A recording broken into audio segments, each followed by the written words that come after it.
Ukraine to enter NATO striking blow against arch enemy Putin after Biden promises to defend new ally against Russia.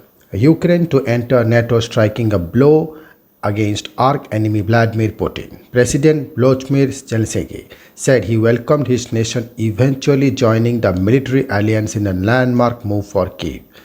Ukraine will hope their membership means they can call on the backing of giants like the US and UK to see off bully boy tactics from Putin's Russia. But Joe Biden warned Kyiv needed to root out corruption before it can take into the fold officially.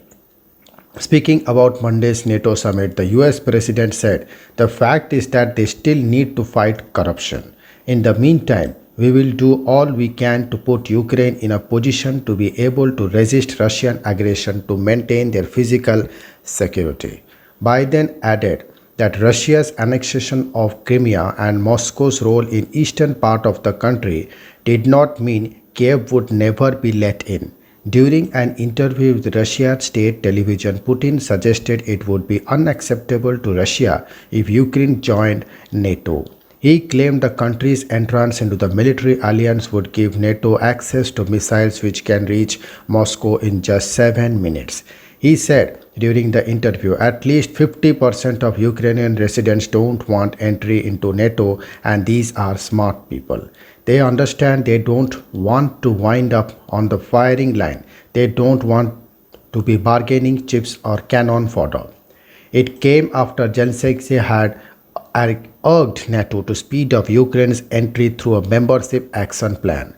Earlier on Monday, he told reporters that he wanted a clear yes or no from US President Joe Biden on giving Ukraine such a plan.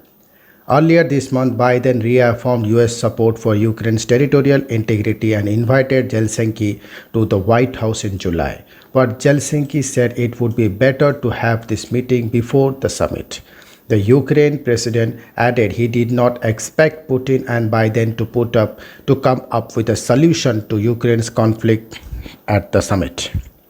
It is not possible to decide for Ukraine, he said, so there won't be a concrete result.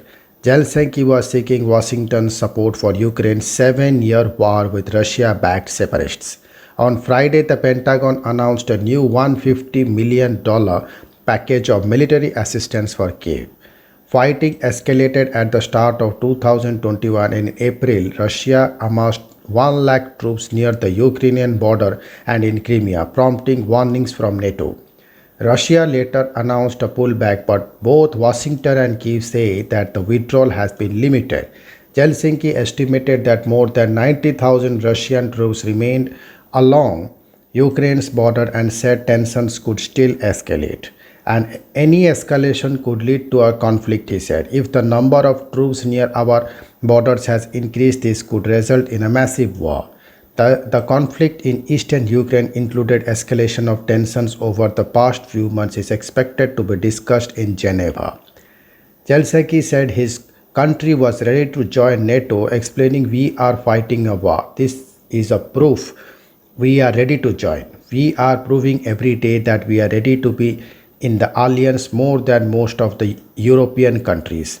In April, Zelensky invited Putin to meet in eastern Ukraine, but Putin appeared to reject that offer, saying that Ukrainian leader was welcome in Moscow anytime.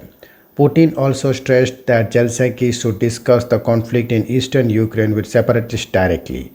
Kyiv has been battling pro-Russian separatists in the eastern Donetsk and Luhansk region since 2014 following Moscow's annexation of the Crimea Peninsula. The war has claimed more than 13,000 lives.